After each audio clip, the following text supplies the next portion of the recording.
Welcome back to Roosters Radio. And, well, we've got a very special guest for you right now. This young man, he's already won 3 premierships. He represented Samoa at the last World Cup. He had one of the best Origin debuts I can recall on memory. And, well, he's here to talk all things Roosters. It's a very warm Roosters Radio welcome for the first time. Spencer Leniu. Spencer, welcome, mate. Hey, thanks for having me. Appreciate it. Where do you want to start, Bush? Oh, mate, Spencer, I want to start where it all began. I mean, on Roosters Radio, the fans love to get to know our players, and to get to know you is where it began for you. Your rugby league journey started in Auckland. Can you tell us a little bit about that? Yeah, obviously, born there. My family raised me there, sort of, and I think I moved over to Australia when I was about 8 or 9 years old, about 2009 or something like that, and yeah, pretty much been in Mount Druitt my whole life, and then yeah, sort of just was at Macca's one time, and then just with the family, just going out for lunch, and Minchinbury Jets was promoting their club, and my parents not knowing the area or where to sort of put kids, they sort of just chucked me at that club, and that was my club, my junior club growing up. So yeah. And as you progress through your junior club, got so many fond memories. We all know what you've done at Penrith, but what are some of your fondest memories coming through that junior system and becoming the first grade footballer that you did? Oh, yeah, there's obviously so many memories. I think something I take out of is the relationships that I have. A lot of those boys are, my brothers.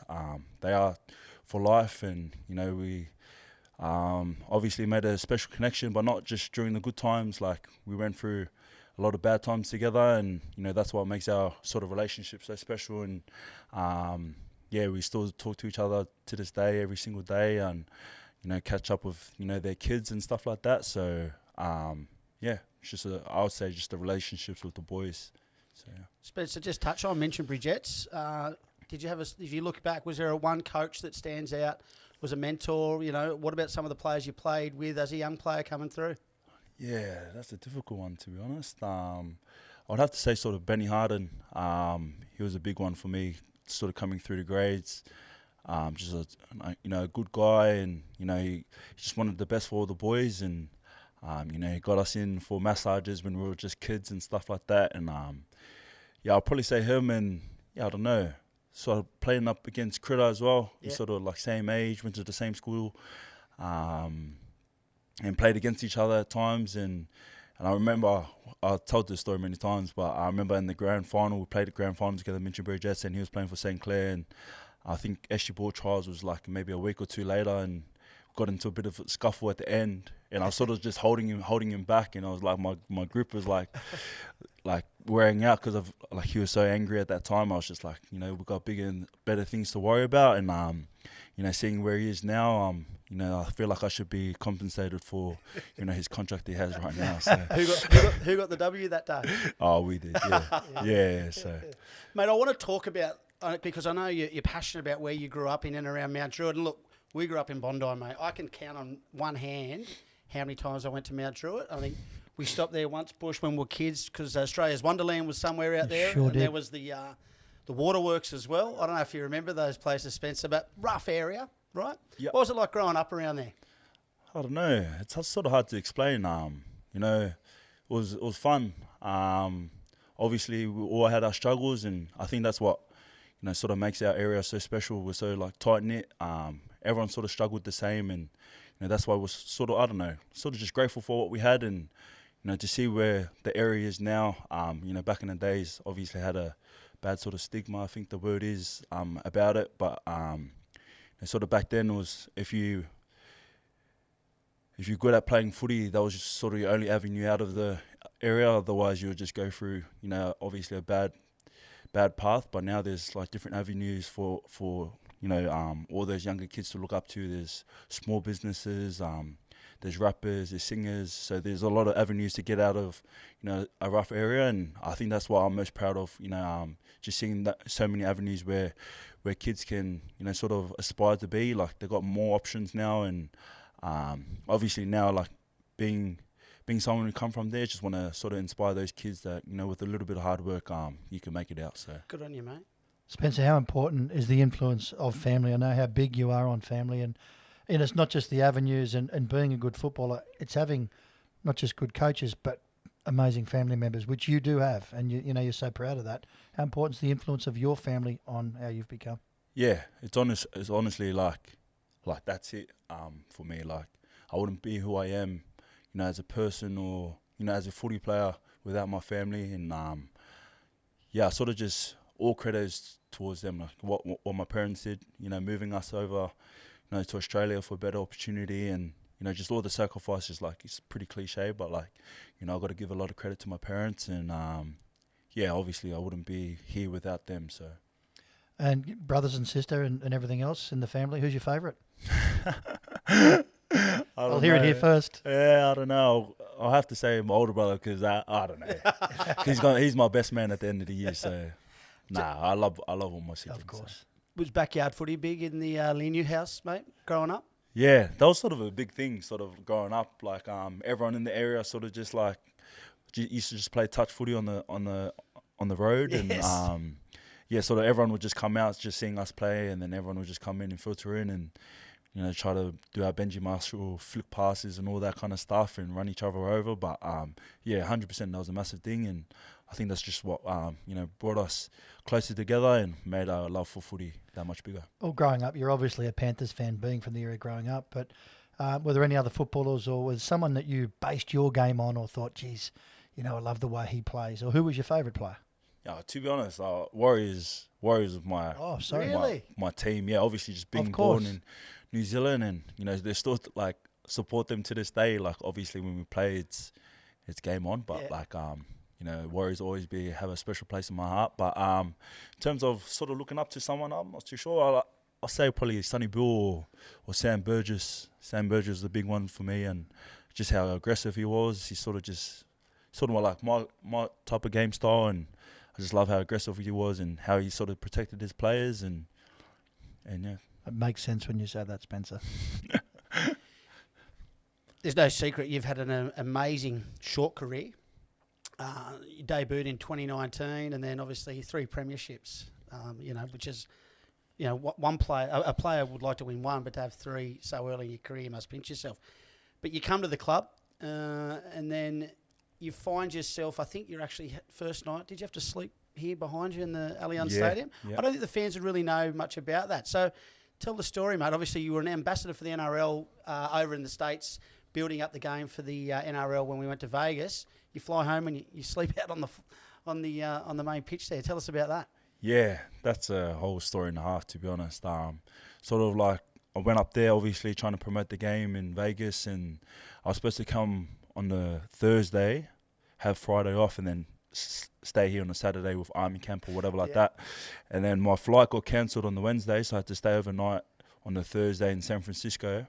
Flew in on Friday, landed on Saturday morning, and then straight into camp and sleeping out here and stuff like that, and then ended up in the hospital just because I think my body was just so dehydrated, like from the travel and stuff like that. And it was a bit of a shock to the body, but it was a pretty funny sort of introduction to all the boys seeing me in hospital. I was like, And that was the first time you'd met the playing group, right? Yeah, that was the first time, and then I remember sitting in hospital. I'm just like, fuck, these boys probably think I'm not the guy, sort of thing. And I was like, yeah, this is a good introduction. I just got to come back and train hard. So, well, as Roosters fans, last year we saw when you were still at the Panthers, a little bit of argy-bargy with our spiritual leader, JWH. Can you give the fans a little insight to that, and then the great connection you two have now? Yeah, obviously, all the Penrith boys sort of knew that I was sort of coming to the Roosters, and then sort of egging me on, like, oh yeah, what are you gonna do? Like, are you gonna take it easy and all this type of stuff? And like, I was like, nah. But even like for Jazza, he's sort of similar like me. I'll protect my brothers until we cross that white line, and that's sort of just how it was. He was protecting his brothers, and I was protecting mine at the time, and yeah, that's all it was. And now Jazza, like, I wish I knew him a bit earlier and got to play with him a bit earlier, just to see how genuine he is as a person, not too much as a player, but like he'll sit there and talk to your family for, I don't know, half an hour, like each family, and it's always the last one, like sort of in the sheds talking to everyone, and just how he treats people in general. you know, like that's sort of what I took out of him. Obviously, he's sort of like being a front rower.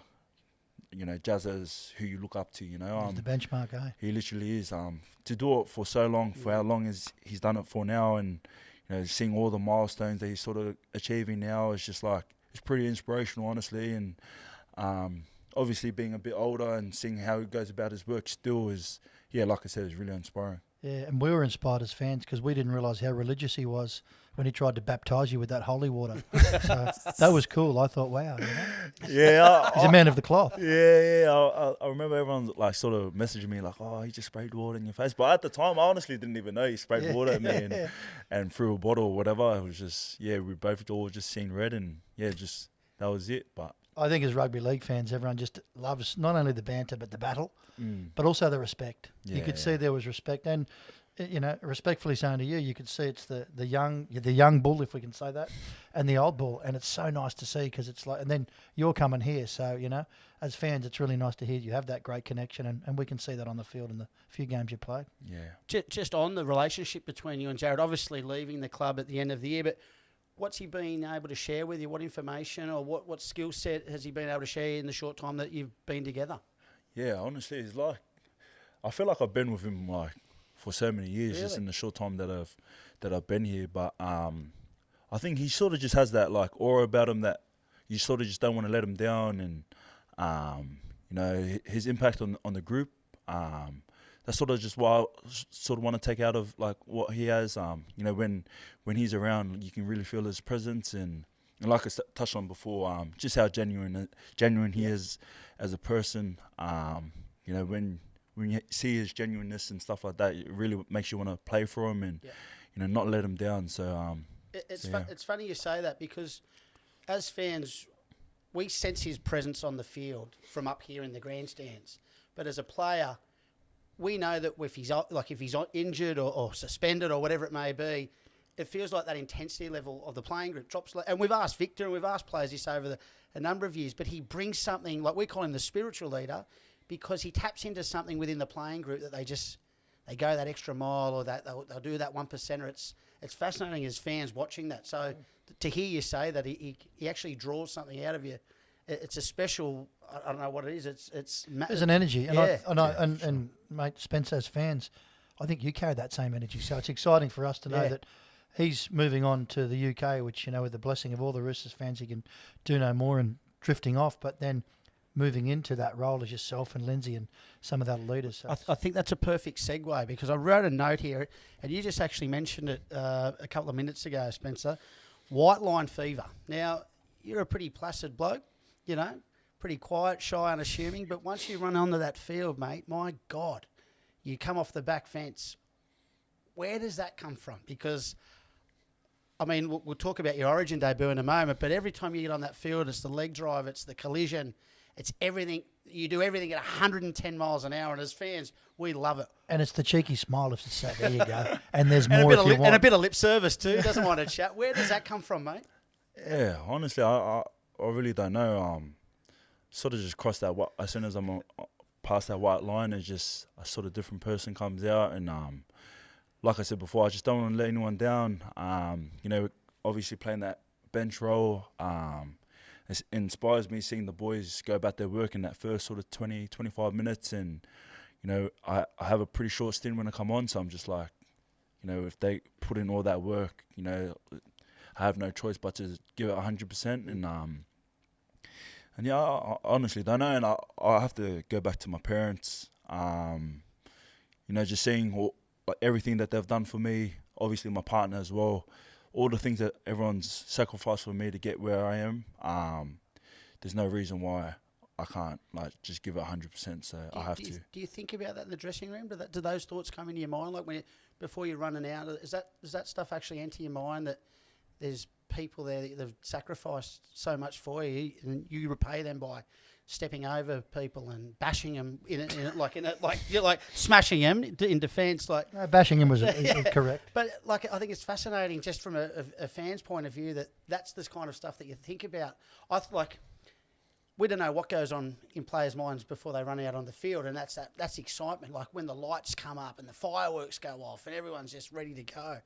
Like what's going through Spencer Leniu's mind just before he runs out? Yeah, obviously the result, obviously like a lot of processes to get to the result, but yeah, I have to say my family, bro. Like Wow. my family's everything. Like I honestly wouldn't be here without them, and I always pray to my grandpa, like rest in peace, he's up in heaven, but yeah, I always look up to him and just make sure he's looking over me, and I'm always saying like I hope you're proud of me and stuff like that, and you know, crack one up there, you know, and just smile, you know, seeing your grandson play on the big stage. And yeah, I have to say like my family's just the forefront of everything I do, and yeah, I just every time I go out there, I just want to do my family proud, and that's Good it. on you, mate. Yeah, Spencer, you know, the prolific amount of island representation, you know, but Samoan, Tongan, you know, Cook Island is just huge in rugby league. Is that also something that drives you, like such a proud Samoan heritage, and, you know, I suppose, you know, your generation's back in the family as well? Yeah, for sure. You know, I think that's one of my biggest goals in my NRL career now. Obviously, like coming through the grades, everyone sort of just sees, you know, New Zealand as sort of the pinnacle, or Australia. But, you know, sort of seeing like what Tonga did for their country and the movement that they had for their country and their people, seeing how proud, like, you know, every time they play, there's just a red sea. And you see that, and like, when I was watching as a fan, I was just like that's so inspiring. You know, I was just like, you know what, like if I ever make it, like that's what I want to do for my people. And, you know, obviously going back to that World Cup, you know, we were the first ever, I think, Samoan team to make it past the first ever Samoan team to make it into the grand final, and sort of just to see the sort of movement that we had on the impact that we had on Samoan people. You know, we had Samoan people in Hawaii, Samoan people in America, the UK. Just seeing all that, like, you know, that was honestly like on par with like winning a grand final. Just seeing how proud our people are, because it's such a small nation, so everyone sort of gets behind when success is there, and just to sort of put our small nation on the map was just it was such a big thing. And there seems to be such, I mean, regardless of Roosters, Panthers, but now talking about international level, there's such an amazing connection with the Samoan boys, isn't there? They're just, you know, connected. Yeah, for sure. I think just Polynesians in general. Yeah. You know, you got the Tongan boys, you got the Cook Island boys, you got the Fijian boys, and just to see all those cultures sort of like, you know, on the pinnacle, on the biggest stage. You know, it's just inspiring for Polynesians in general. And, you know, anyone can just see the boys, you know, like Micah's, you got the, you know, you name all the Polynesian boys, just to see all their people on the biggest stages. I'm sure it's really inspiring for all those young kids, and yeah. Speaking of the big stage, you've been coached by two of the best modern day coaches in the game, no question. I've got a question from you know, a couple of our fans. Jimmy Man asks, what are the subtle differences between being coached by the great Ivan Cleary and, of course, the current great Trent Robinson?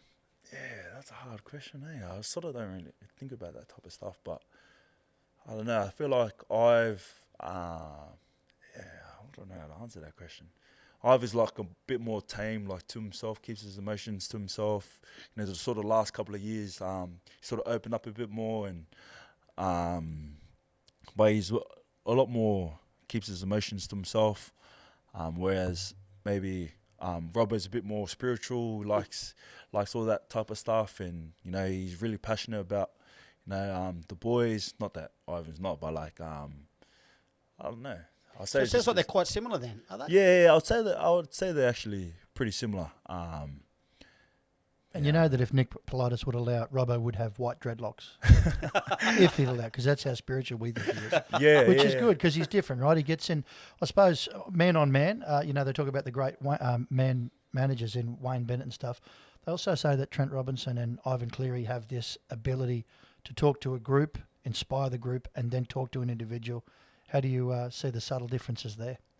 Yeah, like I said, that's sort of all I sort of see is similar or different. Like Ivan's like a bit more just to himself, and he keeps his cards close to himself. Whereas Robbo's a bit similar, but he's a bit more spiritual, and, you know, speaks a bit more. And but like you said, both coaches, you know, been the best coaches in the modern era, and yeah, it's been an honour and a privilege to be coached by them, and yeah. Now, speaking of honours and privileges, mate, last week you run out for the Blues here in Sydney. Not the result we wanted, but talk us through the week. Talk about the build-up. We know the result, but how was it on debut?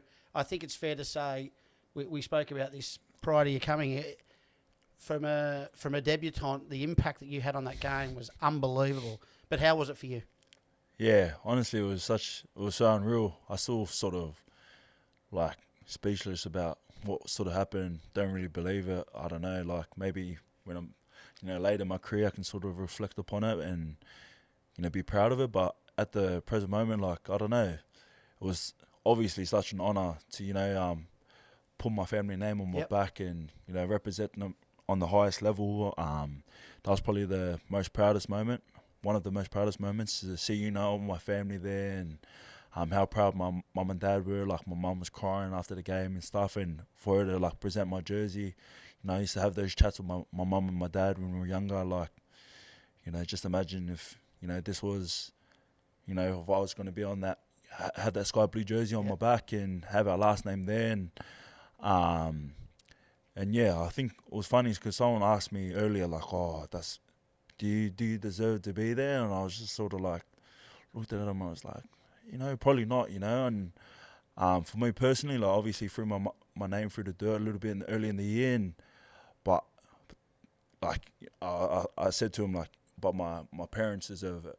Yeah, right. My partner deserves to see, their last name on the biggest stage. They deserve to see all their hard work and all their sacrifices. They deserve to see, their last name on the biggest stage. It's funny just listening to you there because we interviewed Mitchell Pearce last week in the lead up to Origin, and he said the hardest thing about losing the game is you feel like you let your family down. You feel like you let the state down. You feel like you've let everyone down. He said it's one of the toughest beats is a state of origin. And like Mitchell played against that era of Cronk and Thurston and he got pretty used to losing. But did you feel the bit like that too in the dressing room afterwards? Yeah, for sure. I think the camp was such a good camp. We're up in the Blue Mountains and close to home. Yeah, close to home. But I was just like sort of like there's not much to do there, so it sort of forced like relationships a bit more. Like you had to really like chill with each other because there's nothing else to do. And yeah, I felt like the camp was just such a special camp. Just the bond that we had with each other, and obviously the game was sort of not a reflection of how tight we were and how hard we worked on the day. Because I feel like we put up a really good fight for 65, 60 odd minutes, and I think the boys should be proud of it and obviously go back to the drawing board. But they should be really proud of how long we fought for and for the circumstances that we had and yeah. And your own performance, mate. What did you think of how you played? I thought it was amazing. Yeah, I don't know. You don't like talking about yourself, but I got a question here from Jackie Boy Gillard, who's a Rooster in the juniors, and he said to me, "Can you ask Spencer if he could rate his own performance? Because he's alumni, they're 20, 21-year age kids who play rugby league. So it's probably the best debut they've seen, and it inspires them. So that's a great thing for them. But what about you? You must be feeling proud of it." Rate my performance. That's a bit. I don't know. I felt like it was all right. Like, did you feel comfortable? Did you feel nervous? Did you? Yeah, I was honestly so nervous. Just walking through the tunnel, like it was such a long walk. I wasn't expecting it to be that long. Yeah. Were you buggered at the end? To be honest, like it's just I honestly don't know how to explain it. I was just walking through the tunnel. It was all dark and like loud, like sort of speakers, Enter like music. Sandman's playing. And then it goes through like a little fog, and then it just hits you in the face like 80,000 people screaming at you. And but in terms of my performance, I don't know. It was all right. I just like hopefully I get to get there again. But like now, like my focus is the Roosters and putting on a good performance for the brothers and getting a win. So just last question on State of Origin. You played in 3 grand finals out there at Homebush in front of 80,000 people. Is the crowd different because it's a majority of Penrith supporters out there at those grand finals, Is the atmosphere different between State of Origin and a GF? Yeah, it's actually funny that you said that because Boyd, I was talking to Bordeaux and he was telling me, oh, you're probably used to it and having the fans behind you. But, like, honestly, like, the last 3 years, like, everyone was sort of against us on the grand finals. I felt like it was like a 60-40 to the other team. And, it was so different. Having 80,000 people just cheering for you the whole game was just, it was honestly a dream come true. It was so thrilling. It just made you want to, like, go a bit harder. And I would say it was a lot different, like, just having everyone, like, with you. So. And I asked you off air, Spencer, before we go to our set of 6 questions, and I should ask you on air for the fans, do you come off the field feeling different? Like, is the body a bit sore because of the intensity, or is it just like an NRL game on steroids? Because it's the highest level of collision and, conflict. Yeah, I would say obviously the intensity was, a lot higher than what it is in an NRL game, but in terms of physicality, I felt like it was pretty much on par, and obviously the loss was just, you felt it a bit harder, just because of the bond that you sort of had. We only had 8 days to sort of create a relationship with each other, and I felt like we did that. It was a special camp, and everyone brought into what Madge was trying to like push and drive as a team, and obviously the result wasn't a reflection of how well connected we were, but yeah. It's funny we say this as Roosters fans. When you see the team really perform and just get beaten, you can tell the difference between a bad loss and one where you can cope with. And I think as New South Wales fans, we all joined and went, well, you know what, the boys couldn't have done any more. We're, proud as New South Wales fans and behind the next effort. And with 13 on 13, we're a real show. And that's the beautiful thing. Just one last little ditty for some of the fans ask, there's such an amazing celebration in the Islander, Samoan, Tongan, Fijian community where you get that beautiful necklaces and celebrate. Can you just give the fans a little insight to what that is and what it means to you? Because it's a really nice thing to see, but some of the fans don't know what it means and how good it is for you. Yeah, that's it. Sort of like like a celebration of a high achievement. People can get it like at graduations and sort of when you sort of accomplish something that you've been working really hard towards. Finishing high school, finishing primary school, all that type of stuff. The necklaces of chocolates and stuff. I got a fair few of them from my family. I was sort of hurting my neck. I think I got to go get some treatment from the physios. But yeah, I also gave those to the boys who debuted that game as well. And it's just a sort of a celebration of accomplishing something that you worked really hard for. And is it given by just anyone, parents, or is it given by someone in the community or is it just by fans, family, and yeah, I think because Polynesians, we all sort of had that same sort of celebration type thing, and it's just from family. My cousins would be doing up all night, just like wrapping all the chocolates and stuff together. Which makes it mean so much, right? Because it's handmade by your family. Yeah, who you're playing for. Exactly. Yeah, what a beautiful finish. To see them all there, and then going up and saying like hello, and them like rewarding me for putting our family up there, and it was honestly so special. I reckon I'd be a bad Samoan. Oh, mate, I've been thinking. I mean, imagine Bush. I'd be a great Samoan, but when it comes to the gift, it'd be one for me, one for Spencer. It wouldn't last 5 minutes, the necklace. And it was caramello koalas, look out. Oh, my God. Now, Spencer, we have a very special segment, and it's brought by the fans. It's called Set of Six, and this week it's Set of Six with Spenny. Are you ready? Yeah. Righto, mate. We've covered this one, but what team did you grow up following? Yeah, the Warriors. It's a good one. What's your cheat meal? Cheat meal. Wow. There's a lot, to be honest. There's a good store that the boys put me on here, Mary's. Yeah, Mary's Burgers. Good Burgers. burger joint. Yeah, I would say that's up there. Spencer, how do you psych yourself up pre-game to run and crash into other front rowers? Maybe watch Jared's highlights. Is there a technique to running hard? Is there a technique to running hard? Honestly, what I think is just close my eyes and hope for the best. That's all I think. And come off the back fence. You're pretty good at the leg drive. Yeah, I don't know. Yeah, all right, I guess. Now, what's the best thing about being a Rooster? What's the best thing about being a Rooster? Oh, frick, there's so many things. I think just being a part of the community. I'm living up here now with my partner, and embracing everyone and everyone embracing me is I'd say just the community. Yeah. And this last one's a bit cheeky, mate, but they've seen the photo of you with the headgear yesterday. Please say the headgear is to annoy Critter.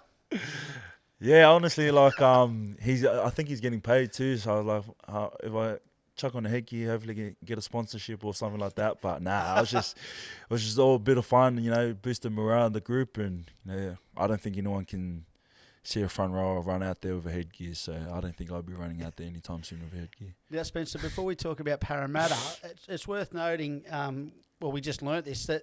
You've also got a fair few family connections to the Roosters now. You've got 3 cousins playing lower grades in NRLW. You just want to shine a light on it because we know that the Waeraa brothers, there's big raps on them, but you've also found out Tyra, the cousin, she's in the NRLW squad. Yeah, I remember the first sort of, I think, induction or something like, I don't know what it was. It was just everyone sort of came together as a Roosters group and, the NRLW there as well. And I remember my mum rang me and she's like, "Oh, you got a cousin. Her name's Tyra. She wants to say hello, but she's too scared to come over." I'm like, "Oh, that's pretty cool. Like seeing that we got family, in NRLW now, and Tyra, like I said, that she's there now, and it's obviously really special.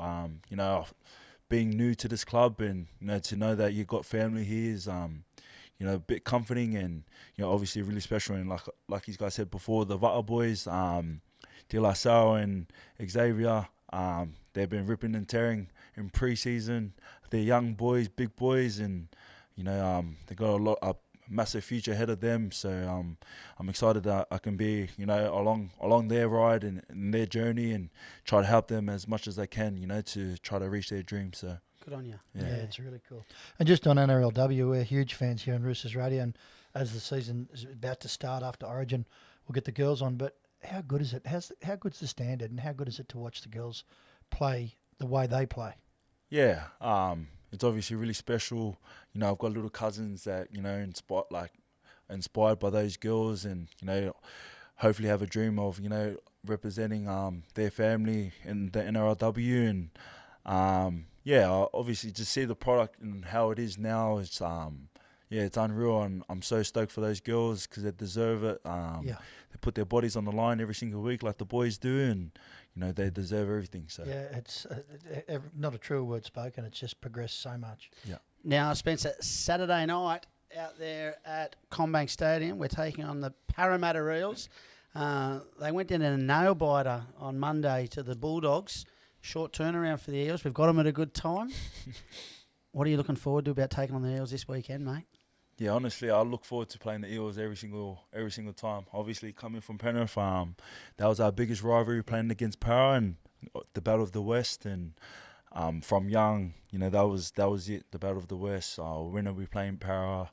And obviously now we've got the opportunity to play against Para, and they obviously came off a loss, and I know they'll be doing everything they can to rewrite their wrongs this Saturday night. And like I said, I'm just looking forward to coming up against them again, and hopefully getting the win. Well, I'm going to make a prediction here on Roosters Radio. I think this could be Spencer Leniu anytime try scorer. I think you're finally going to score a try for the Roosters this weekend. You heard it here first. It's a Roosters Radio exclusive, Bush. There's a lot of energy about this, Silky. I think the fans need to get behind this. And what you also need to know is we do a Unibet. We do a bet and it goes to charity. So, Spencer, we're all behind you to score your try, and that way it saves you at the end of the year doing that nude run that they're going to want you to do. Yeah, for sure. That's what I was telling Kiri. I'm like, Terrell's going freaking 4 tries. Like, you got to make up a play. Help me out. Help a brother out. Come on, yeah. Mix it up, Luke. Doing all these quick plater balls for you, bro. Give me a try. He's getting selfish. Well, mate, listen, on behalf of all the Roosters fans, firstly, it's great meeting you. Congratulations on your performance last week. Can't wait to watch you play this Saturday, and we look forward to having more chats into the future, mate. Welcome to the club, and onwards and upwards from here. Thank you so much. I appreciate it. Thanks very much for spending time with on Roosters Radio. I appreciate it. Thank you.